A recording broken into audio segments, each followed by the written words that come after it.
In April of this year, my music director, Andy Meyerson, passed on an album to me. He said, "You've got to listen to this. It's called Lavender Country. It changed my life." So I went home and downloaded the album and listened to it once, and then twice, and again, and again. I stayed up till, 4 in the morning, listening to it maybe 6 or 7 times through.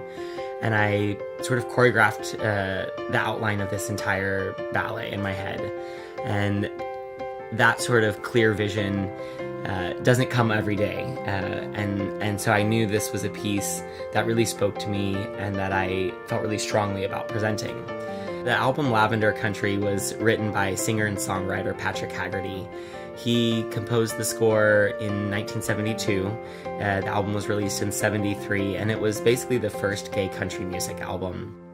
Waking up to say hip hip hooray, I'm glad I'm gay. It kind of just fizzled essentially until 2014 when Paradise of Bachelors, an independent record label, found the work and re-released it. And so now, 40 years later, this album is having sort of this like re-emergence into the group consciousness.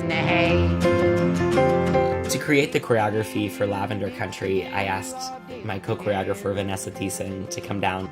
The idea of Lavender Country in her head was this like landscape of just lavender flowers, and she had a memory specifically associated with that, and she asked each of the dancers to create a landscape of their own based on a memory or an idea or an emotion. So they kind of created a physical landscape that became the base of all of the choreography we made for this work.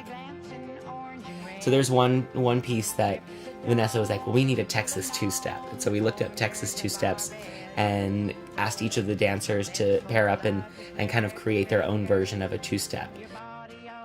I think what makes the choreography for this work so special is the fact that the dancers are not just doing steps that they've learned, but are actually bringing their own personal experiences and imagination into the work. Morning time feels so fine when I'm hanging out with you.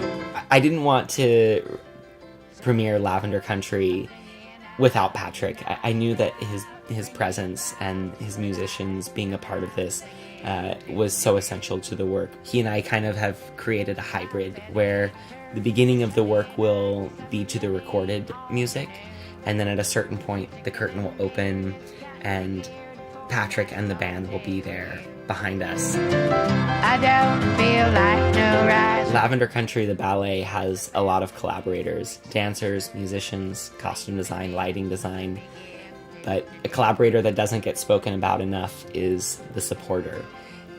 It's people like you who give generously of their time, of their resources, that allow us to present works like Lavender Country, the ballet. If there's any way you can show your support today in a gift that's meaningful to you, it will truly make all the difference to us.